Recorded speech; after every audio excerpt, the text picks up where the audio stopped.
પૂરતી જાડી બે પટ્ટીઓ લીધી છે. તેને સ્ક્રૂ ભરાવીને ફિટ કરી દીધી છે. હવે આપણું ખૂણા માપવાનું સાધન તૈયાર થઈ ગયું છે.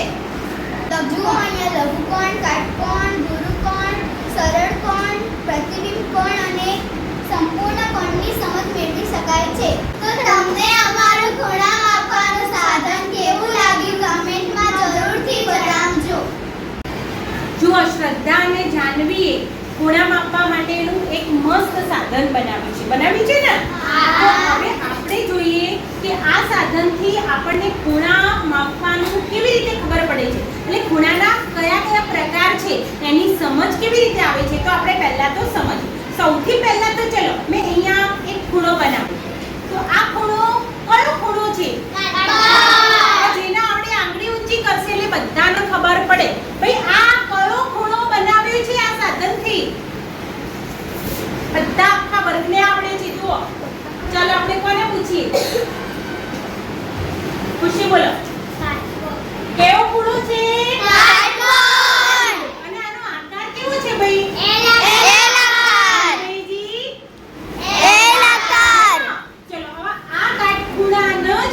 મગજમાં રાખવાનું છે આ કાટખૂણો.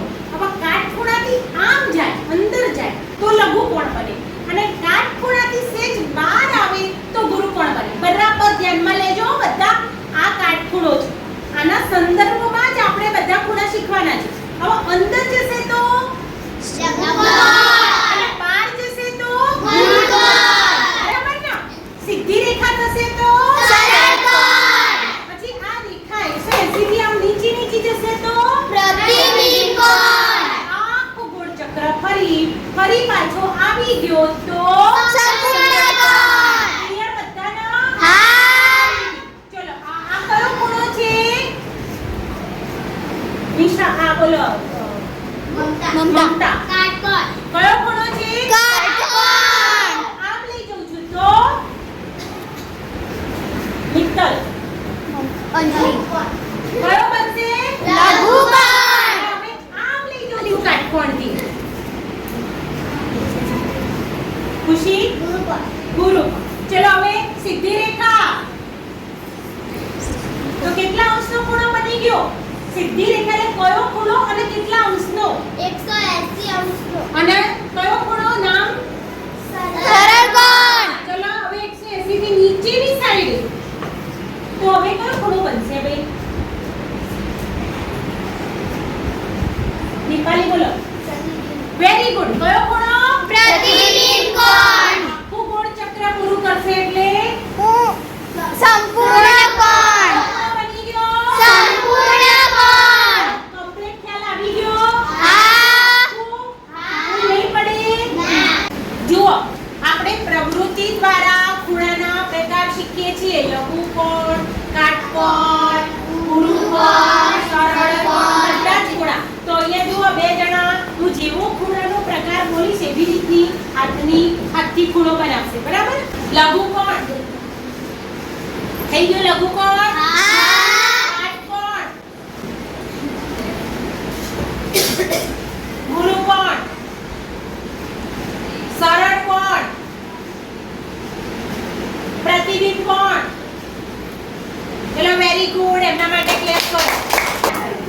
લઘુકોણ, કાટકોણ, ગુરુકોણ, સરળ કોણ, પ્રતિબિંબ કોણ. Very good. નમસ્કાર.